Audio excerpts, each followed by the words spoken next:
So HookCatch basically denotes hook and caught line seafood. So all the products that we sell under the brand called HookCatch are all sustainable hook caught products.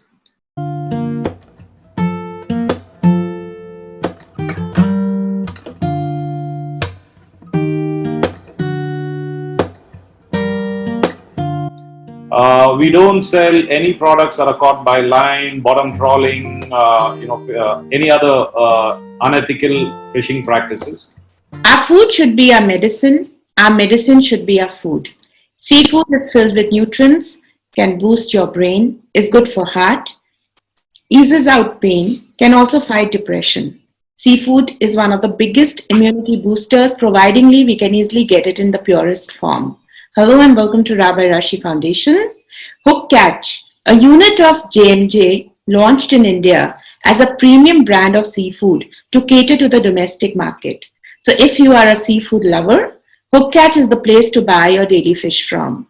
We have on our show today Shane Gomes, the founder of HookCatch, a unit of JMJ Exports. JMJ Exports are the largest exporters of seafoods, exporting to 15 countries. Shane personally looks into the sales internationally. आपका बहुत-बहुत स्वागत है. Thank you. So to start with, please tell us about JMJ Exports, your brand HookCatch, and what inspired you to begin this company.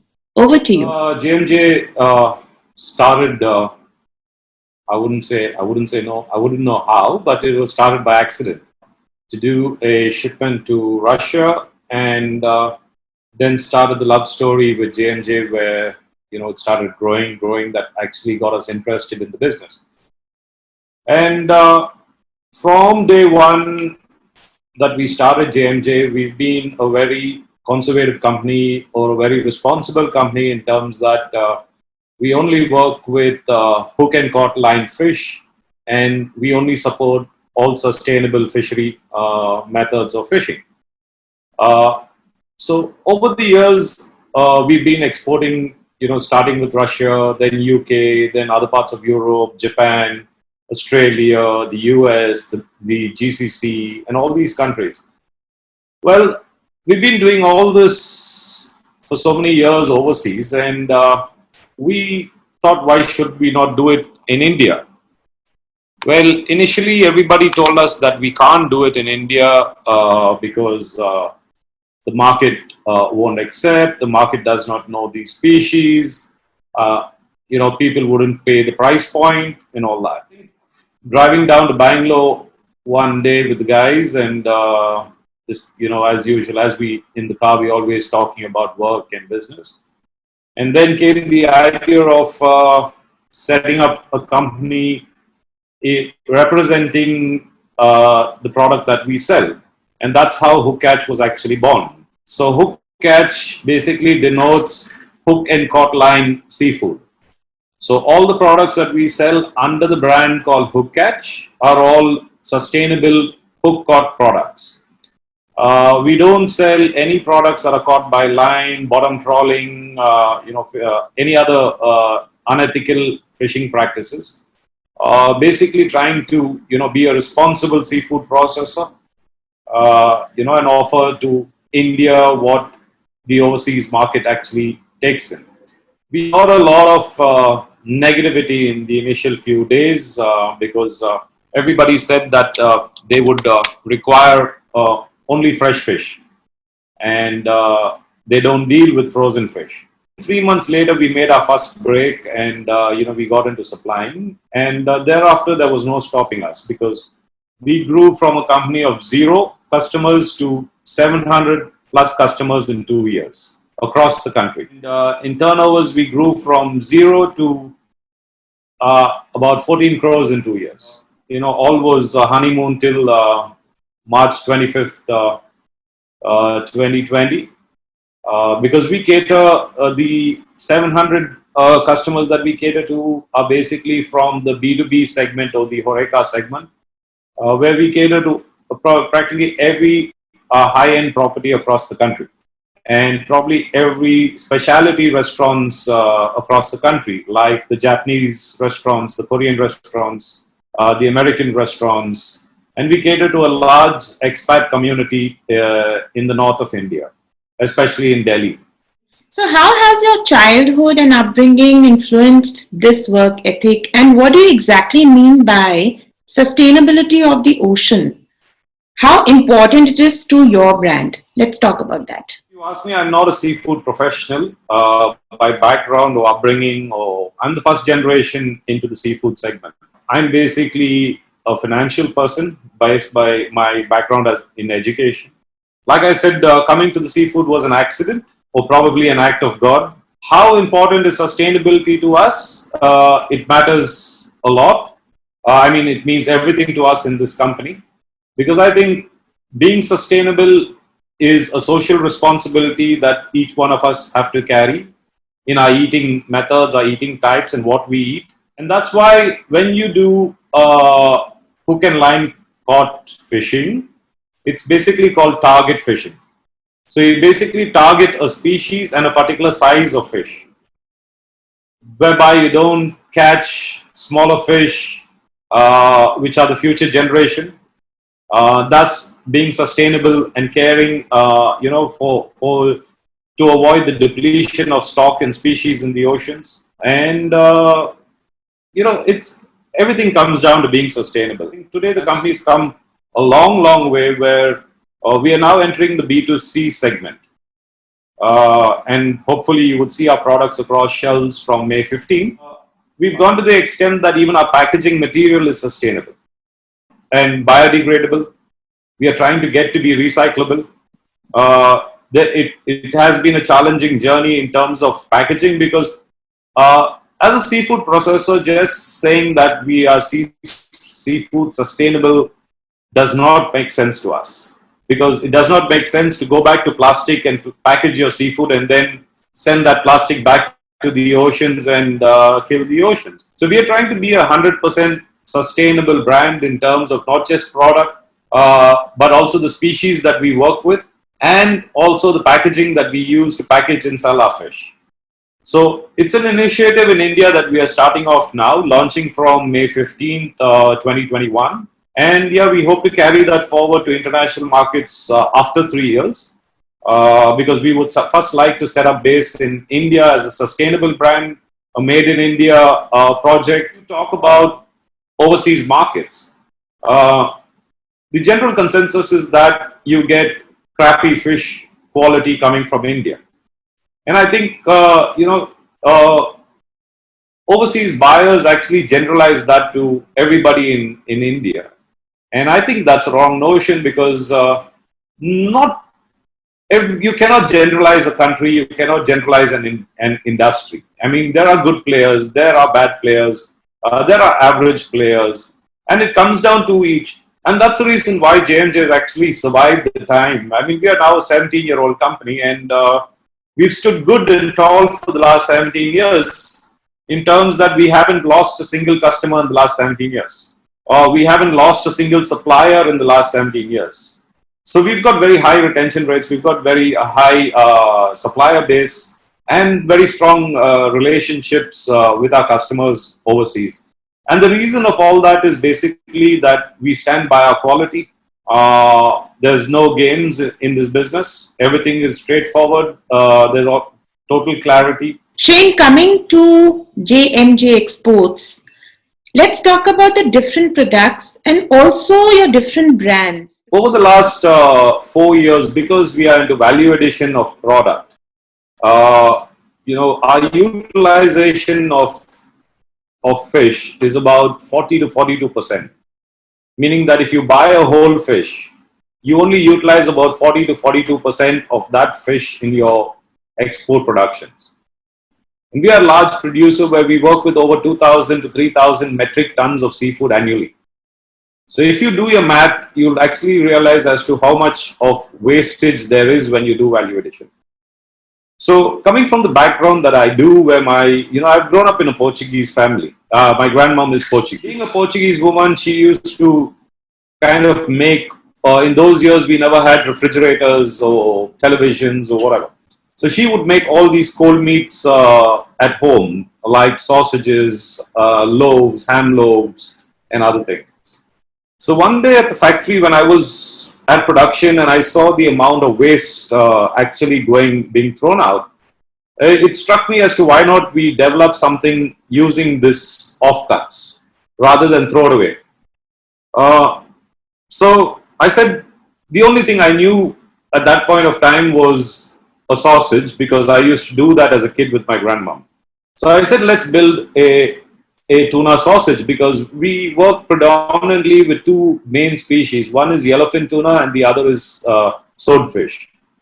So I said, let's try and build a sausage out of this and see how we go. I mean, at that point of time, I never did have a commercial thought about it, but I said, just let's do this.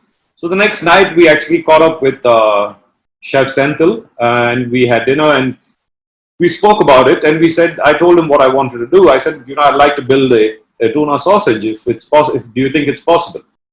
And he said, yeah, why not? I mean, I've never done it, but we could try. So we finally put a formulation together and around 5:30, 4:35, I think we had the first sausage. And it was a success because we had the texture, we had the flexibility, we had the moisture content, and we got pretty excited. So I picked up the phone, I spoke to a lot of meat processors across the country who do sausages. And everybody turned me down because they said, we're sorry, Shane, but we do chicken and we do pork. So we can't do seafood because of smell and, we'll have to disinfect the entire line and that's not possible. But I kept trying and I finally hit luck with a factory in Bangalore. So while I was chatting with Nitin, my guys were working at the back end with his technologist, his food technologist, and they did the sausage and they brought it over to the office room. And I recall sitting opposite Nitin and talking to him and Nitin took a bite of the sausage and he said, hey, this tastes better than my sausage because he does chicken and pork. And he said, this tastes really good. So I think we should go ahead. So we could help and we could work together. So I said, sounds interesting. So we started into development and we developed all these products from sausages to ham to salami to pepperoni, you name it. In the cold cut line, we had it. Then we started to develop breaded products like nuggets, fish pops, burger patties, cutlets. Then my colleague Arshad and myself were super excited that we had all this stuff and we drove down across the country meeting all the major retailers, trying to get the brand up. And I think this was about 3 years ago. And I think we were getting bullied by the market because they said it's a new brand. We won't work with anything less than 40%. You pay us this amount of charges for listing. You pay us this amount of advertising charges. You accept the RTV clause and a load of stuff. So, at the back of my head, each time they were throwing a number at me, and I'm a financial person, so, I was doing my calculations and it looked like we were going to add on 55 to 60% on the product. So for me, food has to always be affordable to the larger mass of people rather than be only for the rich. So I said, if I'm going to load 55, 60% on the product and the company has to make a margin, it's not going to fly. And then we started developing more and more food. So we've developed products like Thai curry and rice. We've developed spaghetti. We've developed Goan fish curry and rice, Kerala fish curry and rice. And I think we've developed over about 40 products on frozen meals. In India, I see that how many people actually eat sausages and ham and pepperoni and stuff like that. To a large extent, people don't even know that these products exist. Frozen meals, yes, it was a great concept, but how many people are going to eat frozen meals? Again, is a question because in India, we like to have hot food cooked immediately and stuff like that. So something was telling me that something was missing in the equation. So I went back to the chefs and I said, hey guys, I said, all these products are great, but I think it caters to a particular segment of society. So why don't we think about developing something that caters to every segment of society? And they said, what do you think that would be? I said, basically, I've grown up with friends where snacks is one of the biggest things in India, where come 3, 4 o'clock, we want a cup of coffee or a cup of tea with something to eat. And we generally go in for our samosas or our vadas or our bhajis or whatever. So I said, why don't we think about an Indian snack range? So then again, now we started hunting for facilities as to where we'll start making the samosas. So we went out, we met a couple of factories and a couple of so-called brilliant consultants with no disregard. But I remember all of them turning us down, saying you cannot build a Punjabi samosa in a frozen format because it will break. And my whole team looked at me and said, yeah, Shane, they're right, because it will break. Because I'm very particular at JMJ that we as a company never do anything that another company is doing. We do not duplicate, we do not copy, we create. So nobody has built the Punjabi samosa in a frozen format in India till date. So the guy said, you can't do a Punjabi samosa, but we can do the trifold samosa. And I said, no, I don't want to do a trifold samosa because everybody does it. So I want to build a Punjabi samosa. They were all negative and said, no, it can't be done. So I said, I mean, why don't we try? If we try, at the most, what's going to happen? The samosa is going to break. That's about it, right? So let's try. I said, because for me, I believe that the guy who told you can't do it has never done it in his life. So he's never tried. So let us try. So we came back and we built the Punjabi samosa. We froze the samosa. And trust me, today, it's almost a year and a half. The samosa is still strong in my freezer without breaking. So from the samosa, we went to various other snacks, like we do shrimp vadas, we do cutlets, we do curry puffs, everything out of swordfish, tuna and prawns as the base raw material. So we needed to have a name to the rest of the products that we created. So I said, you know, there wouldn't be a better name than to name it after my grandmother, because half the recipes that we developed, we stole from her.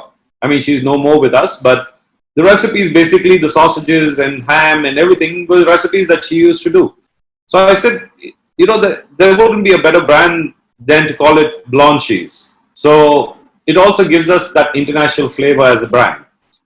Any product that is developed from fish into another product, like a samosa, like a ham, like a sausage, like a thing, is branded under the brand called Blanche's. And all fish and seafood that is processed is under the brand HookCatch.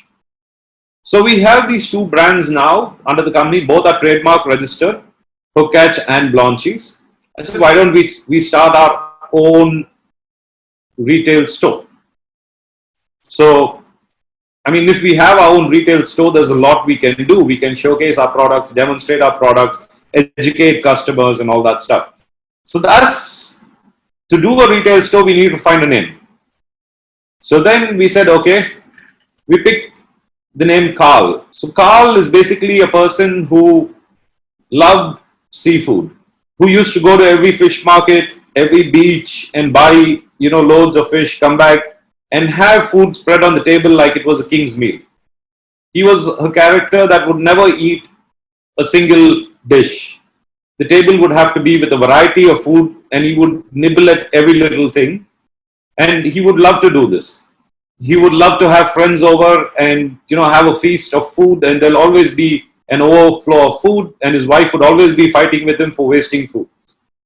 But so we said, okay, now that we've got 200 plus products, yeah, it would only be right to name it after a character. So that's came the brand called Carl's. So we also make canned seafood, tuna and sardines. And we've rolled out our product now across about 130 stores in Chennai. Wonderful stories behind wonderful brands. That is what is HookCatch all about, JMJ Exports is all about. Shane, I would want you to speak about the different offices you have all over India and how are you managing the cold chain, you know, the logistics. We started HookCatch in the north with an office in Delhi. And one person to manage that office, Akshay Ralan, who still manages the operations at Delhi. And Akshay has done a great job because he's actually covered almost the whole of Delhi and Haryana and Punjab. And also the expat community in that region. As a company, we have our own reefer vehicles. that go across various harbors collecting fish and under refrigerated temperatures. That's from the procurement side. So we've got, I think, about 8 big vehicles and I think 4 small vehicles. So we've got about a dozen vehicles, all refrigerated, temperature control from 0 to 3 degrees. So that's basically for the procurement side. So once it goes for procurement, once the procurement is done, it comes to our factories. Our factories are all EU approved facilities. So we are bound by the EU norms in terms of all temperature control, because all this is monitored by the Marine Export Promotion Development Authority, which is the MPDA, and further monitored by the Export Inspection Authority of India, and who is super governed by the Export Inspection Council of India. Then later on, Arsha joined us about 4 years back in Chennai. Initially, he was handling another division for us. Then we decided to move him to HookCatch. So he's done well for himself, and Arshad handles the south of India now. So he handles, I think, including Bombay, he handles Bombay, Cochin, Chennai, Bangalore, and yeah, we've done well. So